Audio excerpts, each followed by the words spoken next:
పదచన బాబు, tiffin చేద్దు గాని, tiffin తర్వాత practice చేద్దు గాని. లేదు గోవిందయ్య గారు, నాకు కొంచెం కూడా టైం లేదు.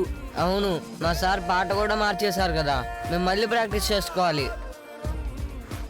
గోవిందయ్య గారు వస్తున్నాను అమ్మగారు, త్వరగా రా బాబు. వచ్చేసావా నువ్వు? వంశీ, పాట కొంచెం జాగ్రత్తగా విను. పాట ఎందుకు మార్చేసుకున్నారు మీరు?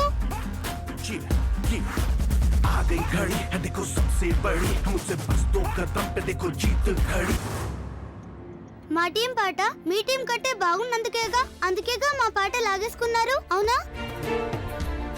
ఏంటి మాట్లాడుతున్నావు? నీకేమైనా పిచ్చే కింద? మేమెందుకు మార్చేసుకుంటాం? ఎన్నో ఏళ్లుగా మేమే ట్రోఫీ గెలుచుకుంటూ వస్తున్నాం. మీరసలు పార్టిసిపేట్ చేయరు, మీకెందుకు భయపడాలి మేము? మరైతే మా పాట ఎందుకు దొంగలించారు? మాకేం అవసరం వేరే వాళ్ళ పాట దొంగతనం చేయడానికి? అసలు మాకు తెలీదు అసలు మీరు ఏ పాట సెలెక్ట్ చేసుకున్నారు కూడా. ఈ పాట మేము చేసుకున్నాం, దాన్నే మీరు దొంగలించారు. ఎందుకు చేశారు ఆ పని చెప్పు? వెళ్ళి అడగండి మీ డాన్స్ టీచర్ని, ఆయన ఎప్పుడు ఇలాంటి పనులేగా చేస్తాడు. మా డాన్స్ టీచర్ గురించి ఇష్టం వచ్చినట్టు మాట్లాడొద్దు చెప్తున్నా. మాట్లాడతాను, ఒక్కసారి కాదు 10 సార్లు మాట్లాడతాను. మా మేడం గారిని ఎంత తప్పుగా మాట్లాడారైనా. ఒక టీచర్ మాట్లాడే పద్ధతేనా ఇది? మీరిద్దరే పాట దొంగలించుంటారు, లేదంటే మీరే వెళ్ళి మీ డాన్స్ టీచర్ని అడుగుంటారు. వెళ్ళి ఆ పిల్లల పాట తీసుకోమని. వేరే ఎవరు చేసే అవకాశమే లేదు. నోర్మై గంగా, నోర్మై గంగా, నోర్మై.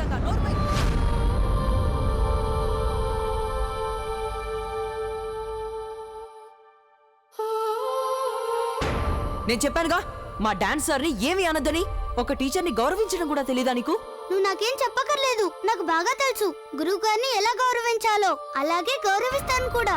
కానీ మీ ముందే మీ సార్ మా సుగుణ మేడంని ఎంత తప్పుగా మాట్లాడాడు, అది నువ్వు వినలేదా?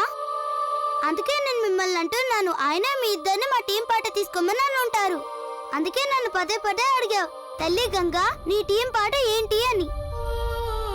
ఇదంతా చేసింది మీ టీచరే, లేకపోతే నువ్వు చేసింది మోసం సాగర్. మా పాటని దొంగలించడం చాలా పెద్ద మోసం సాగర్.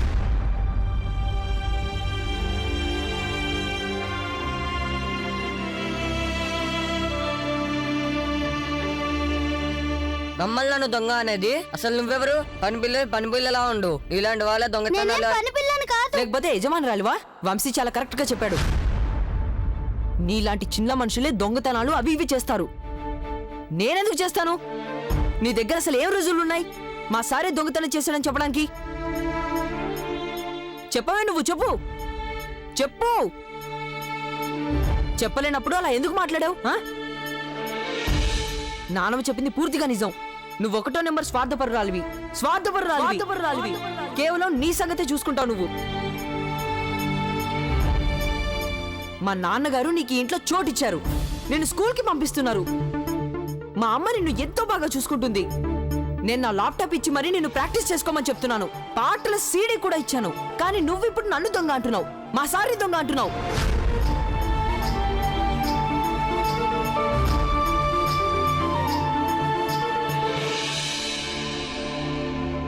మేం దొంగలం కదా?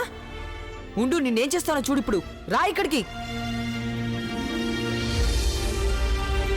మా నాన్నమ్మ నా కోసమే నువ్విక్కడ ఉండడానికి పర్మిషన్ ఇచ్చింది.